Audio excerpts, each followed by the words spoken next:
الله الرحمن الرحيم والصلاة والسلام على رسول الله أما بعد. Assalamu alaikum wa rahmatullahi wa barakatuh. Wa alaykum salam wa rahmatullahi wa barakatuh. Comment tu vas, Akhil Karim? Alhamdulillah, barakallahu fik. Barakallahu fik. Donc bienvenue mon frère dans cette première interview sur notre chaîne qui va porter sur ton témoignage, ton expérience personnelle, sur ton expérience en Égypte. Inch'Allah ta'ala, on va faire une petite série de vidéos qui va porter sur l'expérience de différents frères en Égypte. Et alhamdulillah, t'es le premier, Akhil Ça me fait Karim. plaisir. Barakallahu fik. Ouais. Donc déjà pour commencer, Akhil Karim, est-ce que tu peux déjà commencer simplement par te présenter? D'accord. Donc moi, mon prénom c'est Khalid Abou Talha. Donc j'ai 25 ans et je suis originaire de, tout comme toi, je suis originaire de Toulon, dans le sud-est de la France. Et donc je suis venu ici en famille en Égypte. Alhamdulillah. Alhamdulillah. Depuis combien de temps t'es arrivé en Égypte? Depuis combien de temps t'es en Égypte? Et lorsque t'es arrivé, combien de temps tu pensais rester en Égypte? Alors je suis là depuis un peu plus d'un an. Alhamdulillah, depuis un peu plus d'un an. Et combien de temps je pensais rester ici, c'est ça que tu veux Non. dire? Donc j'avais pour intention d'étudier quelques mois ici. Donc j'ai questionné les frères autour de moi, ceux qui avaient eu l'occasion d'étudier ici en Égypte. Ils m'avaient dit que c'était l'idéal, ce serait de finir à Merkez.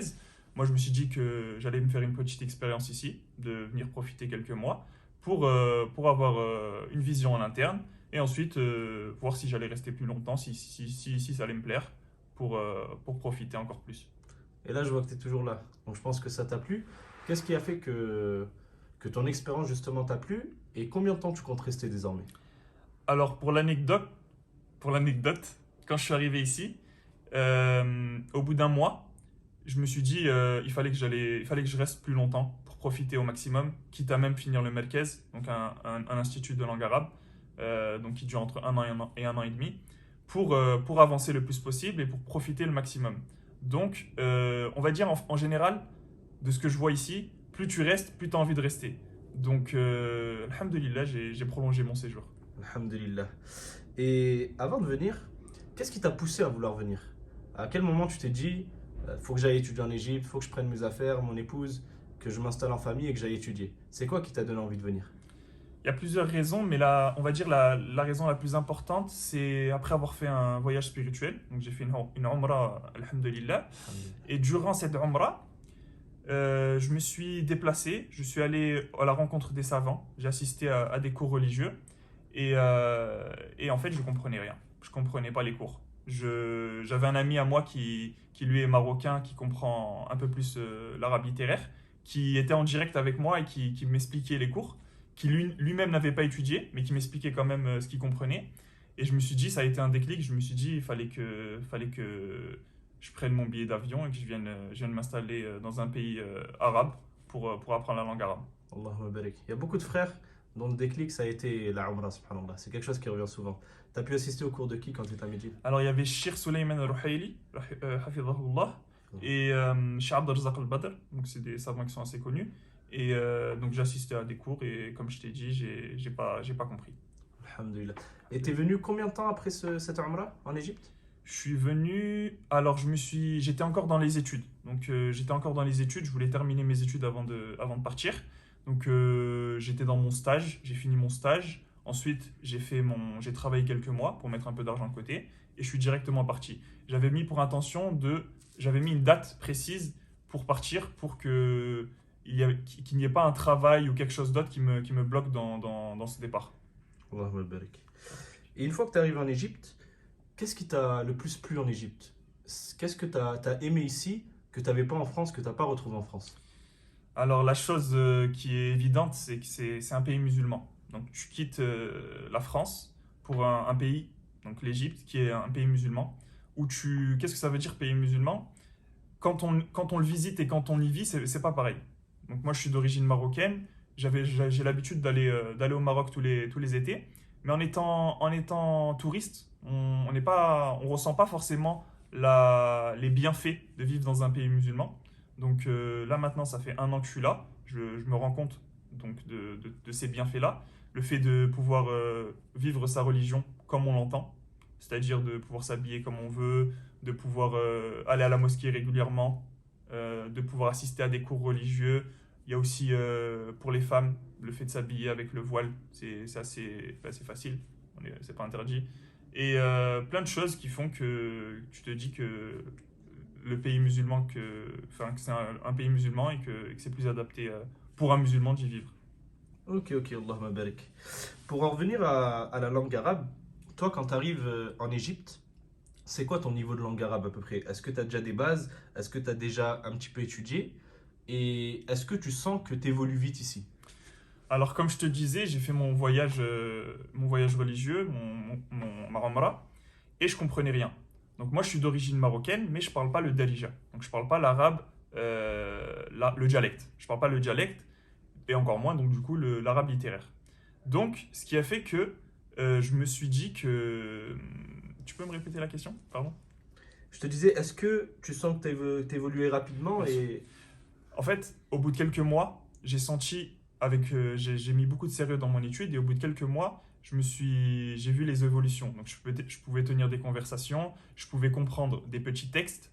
Je commençais à regarder aussi des dessins animés en arabe, je comprenais des petites vidéos. Je regardais aussi les vidéos des savants traduits en français, mais il y avait des passages que je comprenais directement. Ok. Et voilà.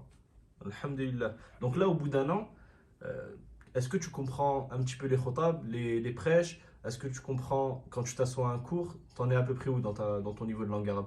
Alors, ce que j'avais l'habitude de faire, donc on va dire que c'est un baromètre qui m'a permis de savoir mon avancée dans la compréhension, c'est le fait que j'assistais régulièrement à des cours religieux avec un shir ici. Et donc, chaque semaine, on va dire, j'écoutais un cours. Et au fur et à mesure des semaines et des mois, j'ai vu que ma compréhension, elle était beaucoup plus nette. Et aussi, comme tu dis, le sermon du vendredi, c'est aussi un baromètre qui nous permet de savoir comment on avance dans la compréhension. Et donc, au bout de quelques mois, comme je te disais, ma compréhension, elle s'est élargie. Et maintenant, je peux m'asseoir devant un savant et comprendre l'entièreté du cours. Alhamdulillah. Alhamdulillah. Allahumma barik. Et si je me trompe pas, tu suis un programme religieux avec un shir actuellement, c'est ça? C'est ça, comme je te disais, j'avais l'habitude d'assister à des cours toutes les semaines, mais j'étais pas inscrit avec ce shir-là. Donc c'est Shir Walid al-Baghdadi, et Hafidahullah. Et donc j'ai commencé depuis quelques mois et j'ai des cours Et assez tu régulièrement. comprends la grande majorité du cours Alhamdulillah, je comprends. au bout d'un an. C'est ça. Alhamdulillah. Allahumma barik. Ouais, ouais. Est-ce que tu peux nous résumer rapidement la journée type d'un étudiant? Quand un étudiant dans un marquez, qu'est-ce qu'il fait de sa journée? Alors, un étudiant dans un merkez, ça va dépendre. Ça va dépendre de où est-ce qu'il étudie. Donc ici, il y a beaucoup d'instituts de langue arabe.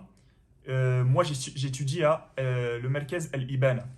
Donc le Merkez El Ibana, c'est un Merkez où tu vas étudier 4 heures par jour. Donc si tu étudies, on va dire de 11 heures à 15 heures, c'est une horaire que, en général, j'ai l'habitude de choisir. Le matin, je vais réviser avant d'aller en cours. Donc je vais réviser 1 heure ou 2. Et ensuite, je vais me déplacer pour aller à l'institut. Et après ces 4 heures de cours, tu vas étudier, pour donner des exemples, tu vas étudier un petit peu le vocabulaire, tu vas étudier le singulier, le pluriel, etc. Et ça va te permettre d'apprendre assez rapidement, mais tu vas faire aussi des dictées régulièrement. Après ces 4 heures-là, tu vas avoir en général 1 heure de repos, 1 ou 2 heures de repos, tu vas rentrer chez toi, tu vas te reposer. Et ensuite, tu vas faire tes devoirs.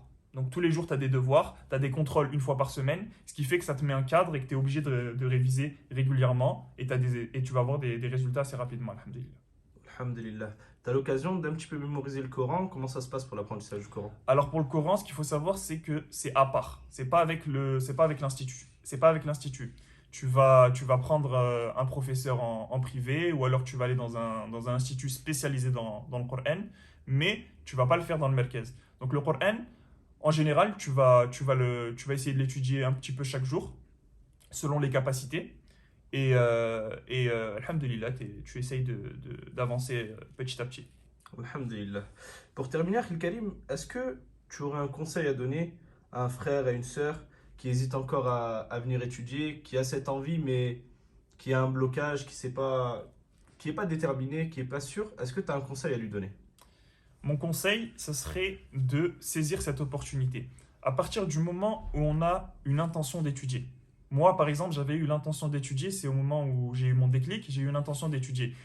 Mais c'était pas dit que je vienne, que ça soit obligatoire que je vienne étudier. On va dire que j'ai mis mon intention, mais j'ai fait les causes derrière, j'ai pris mon billet d'avion, j'ai préparé mon départ. Et il n'était pas dit que je repousse ça et qu'au final je ne vienne pas étudier. Donc je dirais de saisir cette opportunité parce que le train il peut passer une fois et il peut ne plus repasser. Et surtout quand on est célibataire ou quand on a un petit peu d'argent de côté, c'est vraiment très facile.